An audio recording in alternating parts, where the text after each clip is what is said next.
और अब सबसे बड़ी खबर जो दिल्ली से आ रही है, दिल्ली के मालवीय नगर इलाके के रेस्टोरेंट में आग लग गई है, जिसमें 21 लोगों की मौत की दर्दनाक खबर सामने आई है। दिल्ली के मालवीय नगर इलाके में एक होटल में आग लग गई है और 21 लोगों की मौत की खबर इसमें आ रही है। 40 से ज़्यादा लोगों को हालांकि सुरक्षित भी निकाल लिया गया है। तो ये बेहद दर्दनाक खबर आ रही है दिल्ली के मालवीय नगर से, और जो घायल लोग हैं उन्हें अस्पताल में भर्ती भी कराया गया है। हमारे संवाददाता मुकेश शुक्ला इस वक्त हमारे साथ जुड़े हुए हैं। फायर विभाग की 10 गाड़ियां भी मौके पर मौजूद हैं। मुकेश, सबसे पहले ये बताइए किस तरह से राहत और बचाव कार्य वहां पर चल रहा है। हालांकि दर्दनाक है, ये 21 लोगों की मौत की खबर आ रही है, लेकिन 40 लोगों को बचाया भी गया है। कैसे चल रहा है राहत और बचाव कार्य? सुबह 8:48 पर दिल्ली फायर सर्विस को इसकी कॉल मिलती है कि मालवीय नगर के एक रेस्टोरेंट में आग लग जाती है और उसके बाद 10 से ज्यादा बड़ी गाड़ियां वहां मौके पर लेकर के पहुंचती है दिल्ली फायर की सर्विस। और अभी तक का जो आंकड़ा निकल कर गया है, दिल्ली पुलिस ने जो रिपोर्ट किया है उसमें 21 लोगों ने अपनी जान गंवाई है और 40 से ज्यादा लोगों को रेस्क्यू कर लिया गया है लोकल्स के द्वारा, Delhi fire service, Delhi police के द्वारा और जो आसपास के प्रशासन के लोग थे उनकी मुस्तैदी से। लेकिन अभी अंदर कितने लोग और हैं उसकी अभी पुष्टि नहीं हो पाई है। दिल्ली फायर सर्विस से हमने कॉन्टेक्ट करने की कोशिश करी है। उन्होंने बोला कि आग लगने की वजह से काफी ज्यादा अंदर धुआं हो गया था और तमाम चीजें जल गई थी, तो वो वहां पर छानबीन जारी है कि कोई और बॉडी या कोई ऐसा आदमी तो नहीं है जिसको बचाया जाना है। लेकिन अभी तक की जो ये तस्वीरें निकल कर आ रही है, आंकड़ा निकल करके आ रहा है, ये कहीं ना कहीं भयानक है।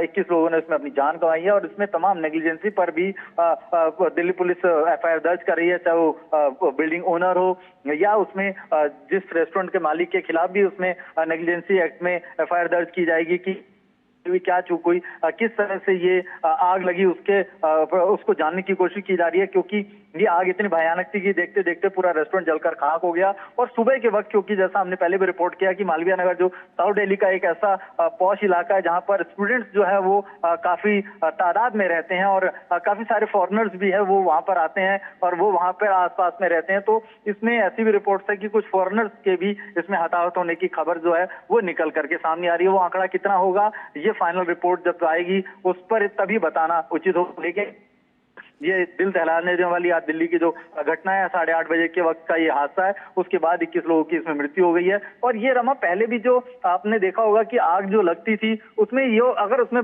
पूरा बेसिक देखा जाए तो उसमें इमरजेंसी एग्जिट का जो है वो लूप कहीं ना कहीं सामने निकल करके आता है। क्योंकि ये रेस्टोरेंट जो होता है वो फ्रंट से तो पूरी बिल्डिंग बना देते हैं और एक ही रास्ता उसमें आने जाने का देते हैं और एक ही उसमें लिफ्ट होती है। इलेक्ट्रिसिटी कटने की वजह से लिफ्ट बंद हो जाती है और रास्ता एक ही बचता है आपके पास। तो उसमें से इतने लोगों को अचानक से रेस्क्यू करना या उनका भाग पाना संभव हो पाता है, क्योंकि आग जो है वो जीने में या उन तमाम कोनों में पहुंच जाती है जहां से आपको निकलना होता है। अगर इमरजेंसी एग्जिट नहीं होता तो ट्रैपिंग ज्यादा होती है, जिसकी वजह से कैजुअलिटी जो है ये बढ़ करके सामने आई है। और ऐसा पहले भी हुआ था जब बीती सरकार थी, उन्होंने भी इस पर कानून लाने की कोशिश करी थी और ये अनाउंस किया था कि सबको जो भी ऐसी कमर्शियल एक्टिविटी करते हैं तो 2 एग्जिट उनको देने चाहिए। लेकिन कहीं ना कहीं कानून की अनदेखी हुई और अब जिस तरह से इसमें 21 लोगों की जान गई है, जो इसके पीछे संलिप्त पाए जाएंगे, जिनकी इसमें लायबिलिटी बनेगी, उनके खिलाफ सख्त एक्शन लिया जाएगा। और दिल्ली CM ने इससे पहले जो सैदाब्दुल्ला में बिल्डिंग गिरी थी उस पर भी अपना स्टेटमेंट दिया था कि कोई भी ऐसी एक्टिविटी हो रही है और जिसके ऊपर अगर चाहे वो विभाग का आदमी है या लोकल, अगर उसमें किसी की लोकल इन्वॉल्वमेंट मिलती है तो उन पर कार्रवाई की जाएगी। ऐसे इस पर भी जिस तरह से निकल करके अब रिपोर्ट्स आ रही हैं, CM रेखा गुप्ता इसमें एक्शन लेने के मोड में है। बिल्कुल। मुकेश, आपसे ये भी समझना चाहेंगे, जिस तरह से आप बता रहे हैं कि आग इतनी भीषण थी कि अभी तक राहत और बचाव कार्य लगातार जारी है और ये जांचने की कोशिश की जा रही है कि अंदर जो लोग फंसे हुए हैं उन्हें किस तरह से निकाला जाए। सबसे पहले किस तरह का संयुक्त अभियान है वहां पर, त्वरित कार्रवाई किस तरह से पुलिस प्रशासन की वहां पर हुई है और किस तरह से, क्योंकि काफी कंजस्टेड इलाका ये देखने में लग रहा है और बहुत पास पास यहाँ पर घर हैं, तो काफी कुछ चुनौतियां भी इस अभियान में आती हुई दिखाई दे रही हैं। बिल्कुल रमा, रेजिडेंशियल इलाके भी हैं वहां पर, क्योंकि जो वहां पर अपनी निजी कॉलोनीज हैं उसमें लोगों ने अपनी बिल्डिंग, जो हाई राइज बिल्डिंग बना रखी है, उन्हीं के साथ अटैच होकर के ये तमाम जो कमर्शियल एक्टिविटी चलती है और उसकी वजह से वहां पर जो सड़कें हैं वो थोड़ी सी संकरी हैं और इसमें जो राहत कार्य है इसीलिए उसमें थोड़ी सी दिक्कत भी आती है। क्योंकि जब इमरजेंसी कॉल होती है तो इतनी गाड़ियां वहां पर पहुंचाने के लिए पर्याप्त जगह चाहिए होती है। दिल्ली फायर सर्विस के जब अधिकारी से हमने बात करी तो इस रेस्क्यू ऑपरेशन में उनके खुद के 2 कर्मचारी जो हैं, एक एक को जलने की वहां पर सूचना मिली है कि वो भी वहां पर झुलस गए, और एक साथ ही उनका एक जो ऑफिसर था उसने अपने आप को अनवेल बताया वहां पर, क्योंकि धुआं इतना हो गया था, स्मोक इतना हो गया था, सांस लेने में उन्हें परेशानी हो रही थी, तो उन्हें भी पास के अस्पताल में ले जाया गया। ऐसे में जो रेस्क्यू ऑपरेशन होता है वो चुनौतीपूर्ण हो जाता है। आग की लपटें होती हैं, धुआं होता है, जल रहा होता है, उसके अंदर आप थोड़ा सा भी अंदर जाने की कोशिश करेंगे तो वो लपटें आपको महसूस होंगी। यानी जब वो आग लगी होगी तो सोचिए जो लोग अंदर फंसे होंगे उनकी क्या स्थिति होगी। और जब आग बुझा दी जाती है, उसको कूलिंग किया जाता है, दिल्ली फायर की जो लैंग्वेज है, जब कूल किया जाता है उसके बाद भी वो वहां पर बिल्कुल मुस्तैदी से जाते हैं, क्योंकि जब आग ठंडी होती है तो उसमें से भी कुछ ना कुछ पार्ट के गिरने की आशंका होती है। ऐसे में आपको बहुत ध्यान रखना होता है, कई बार छत गिर जाती है, क्योंकि आग की वजह से वो सब चीजें झुलस जाती है, जो चीज कमजोर हो जाती है वो गिर जाती है। इसमें फायर सर्विस के जो एम्प्लॉय होते हैं उनको भी अपनी जान माल की रक्षा करनी होती है। लोकल जो अथॉरिटीज है, पुलिस है, उन्होंने भी वहां पर जो ग्रीन कॉरिडोर बनाया, गाड़ियों को निकालने के लिए पैसेज एरिया दिया, लोकल्स ने वहां काफी मदद करी, क्योंकि वो सबसे पहले लोकल्स ही पहुंचे फायर सर्विस के साथ साथ, और उन्होंने काफी लोगों को रेस्क्यू करने की कोशिश करी। वहां पर गद्दे बिछाए गए, लोगों ने ऊपर से कूद करके भी अपनी जान बचाने की कोशिश करी। ये तमाम चीजें वहां पर हुई। और रमा ऐसे कई हादसे हैं जिनमें इस तरह की तस्वीरें निकल करके सामने आई हैं। अभी कुछ ही महीने पहले द्वारका में भी ऐसी आग लग गई थी जिसमें 7 से 8 लोगों ने अपनी जान गंवाई थी। तो ये जो हादसे हैं इसमें शॉर्ट सर्किट है या कुछ और लैप्सेस है, उस पर जो रिपोर्ट है फाइनली जब वो आएगी उस पर देखने वाली बात होगी कि क्या प्रमुख कारण रहे इस आग के।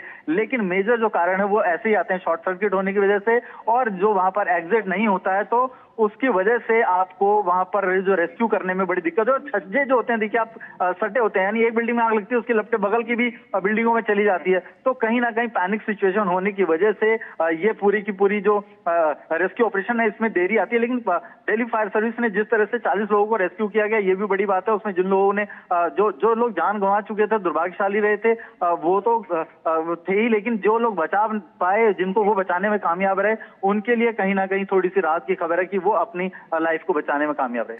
बिल्कुल। मुकेश, आपसे ये भी समझना चाहेंगे जो घायल हैं उनका इलाज किस तरह से चल रहा है, क्या कुछ जानकारी मिल रही है, क्या आग पूरी तरह से बुझ चुकी है ये सुनिश्चित किया जा चुका है, कितनी एजेंसीज वहां पर मौजूद हैं, किस तरह से एक संयुक्त कार्य अभियान वहां पर चल रहा है, क्योंकि आसपास के जो इलाके हैं उनकी जो बिल्डिंग्स है उनको भी खतरा हो जाता है इस तरह से। बिल्कुल, उनको खाली कराया गया, उनको भी बोला गया साथ के साथ वो खाली करें, और जो आग है वो तकरीबन बुझा ली गई है। लेकिन जैसे मैंने बोला कि आग बुझाने के बाद जो आग की जो लपटें होती हैं उनकी वजह से जो चीजें कमजोर हो जाती हैं, वहां पर जो सर्च ऑपरेशन है अब वो लास्ट का सर्च ऑपरेशन चल रहा है कि अंदर कोई और डेड बॉडी तो नहीं है, या अंदर कोई और ऐसा व्यक्ति तो नहीं है जिसको बचाने की जरूरत है या उसको बचाया जाएगा। तो वो अब एक फाइनल रेस्क्यू ऑपरेशन चल रहा है। आसपास के जो हॉस्पिटल है, सफदरजंग, एम्स है, मैक्स साकेत है, और आसपास के जो छोटे हॉस्पिटल है वहां पर जो भी पीड़ित हैं, जो भी इसमें लोग घायल हो गए हैं, उनको वहां ले जाया गया है, और उनके परिवार वालों की भी उनकी सूचना दे दी गई है, वो भी वहां पर पहुंच चुके हैं। तो जो भी उस समय का फर्स्ट एड कॉल होता है वो पुलिस ने लिया, पुलिस ने अपनी तमाम गाड़ियां लगाई, कैट की एम्बुलेंस वहां पर मौजूद थी, उनके द्वारा उनको क्योंकि एसडीएम खुद मौके पर मौजूद थे, सिविल डिफेंस की टीम वहां पर मौजूद थी जो रेस्क्यू ऑपरेशन में उनका साथ दे रही थी। इसमें एक कंबाइंड एफर्ट देखने को मिलता है रमा, क्योंकि ऐसे एक व्यक्ति से नहीं हो पाता है। फायर अपना रोल अदा करती है, रेस्क्यू वाले अपना रोल अदा करते हैं,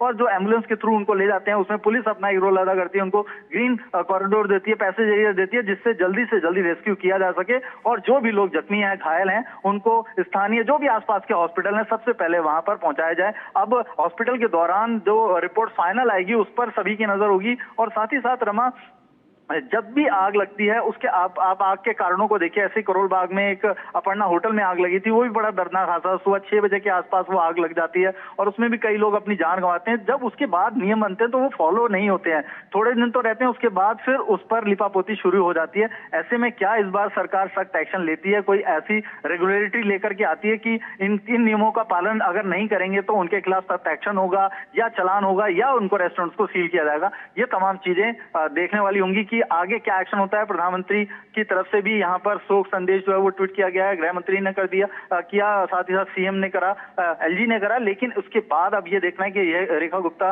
की जो गवर्नमेंट है, सीएम की गवर्नमेंट है, वो किस तरह से एक्शन लेती है, क्योंकि वो भी काफी इसको लेकर के संवेदनशील है। उन्होंने जो अभी पीछे जो बिल्डिंग गिरी थी उसमें भी सख्त एक्शन की बात कही थी, उन्होंने 700 रुपए कहा था, जो भी इसमें कल्पित पाए जाएंगे उनके खिलाफ एक्शन लिया जाएगा। क्या ऐसे में ये जो फायर इंसिडेंट हुआ इसमें जो लोगों ने अपनी जान गंवाई, इसमें किसकी जिम्मेदारी तय होती है, उन पर क्या कुछ एक्शन होता है, ये देखना दिलचस्प होगा।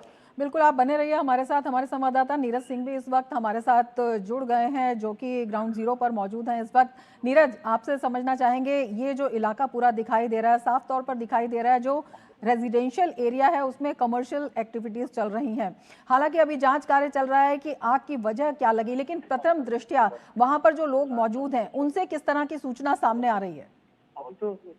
रेजिडेंशियल इलाका है और आप देखें कि बेसमेंट में जिस तरीके से ये रेस्टोरेंट चलाया जा रहा था, वो भी कई तरह के जो सवाल हैं वो खड़े करता है। क्या जो फायर के जो इंतजाम है वो प्रॉपर तरीके से थे कि नहीं, इस एंगल